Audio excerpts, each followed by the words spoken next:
E de volta aqui ao estúdio, a gente conversa mais um pouco com Marcos Pagan, juiz de direito. A nossa conversa hoje foi toda baseada na nova denúncia contra o presidente Michel Temer. Pagan, nos últimos anos, aí, desde que a Lava Jato passou a fazer parte da vida diária do Brasil, a gente se acostumou a ver a justiça em primeiro plano, sempre em foco, e muitas vezes a gente viu a Lava Jato fazer as delações premiadas. Se tornou algo comum no dia a dia do brasileiro.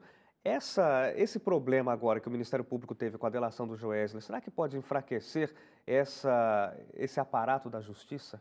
Nós temos um fenômeno que está sendo criticado, que é a chamada judicialização da política. Mas, na verdade, para o Poder Judiciário, o órgão interno do Poder Judiciário, a repercussão, o efeito político sobre as ações do Poder Judiciário não deveriam prevalecer e, via de regra, não prevalecem, a não ser que seja, como eu disse, indiretamente. Em relação à Lava Jato, também se busca essa autonomia, essa independência. Então, as operações que estão sendo levadas a cabo nas instâncias inferiores, elas não devem ser maculadas nem influenciadas pelo que acontece nas instâncias superiores. Mas há realmente uma interface, de vez em quando há uma ligação.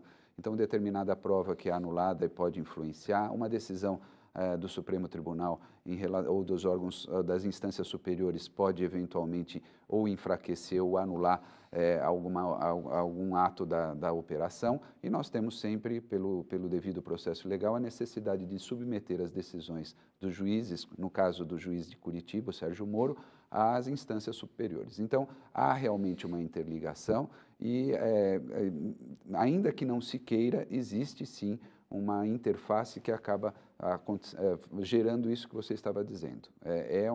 Há realmente um efeito, né, dessas decisões que acontecem nas instâncias superiores em relação à Lava Jato em si. Claro.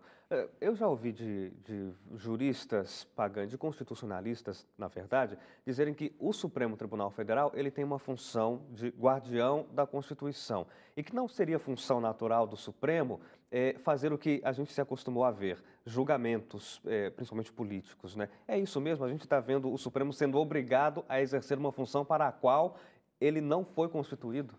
O ordenamento jurídico brasileiro ele é um pouco mais complexo que isso, né? Em países que têm a influência anglo-saxã, britânica e americana, a corte é uma corte estritamente constitucional, não é? A nossa não, a nossa é uma corte constitucional, a defesa da Constituição, mas como nossa Constituição é muito extensa, ela contém também dispositivos legais relacionados a processo, e é aquilo que a gente chama de foro privilegiado. Então, o Supremo Tribunal chamou para si a competência para o julgamento de políticos e de altas autoridades. É uma defesa da Constituição e das organizações do Estado, isso é natural. O que é novidade é que o Supremo esteja em tanta evidência porque nós tivemos uma repetição inédita de muitos processos que antes não chegavam ao Supremo.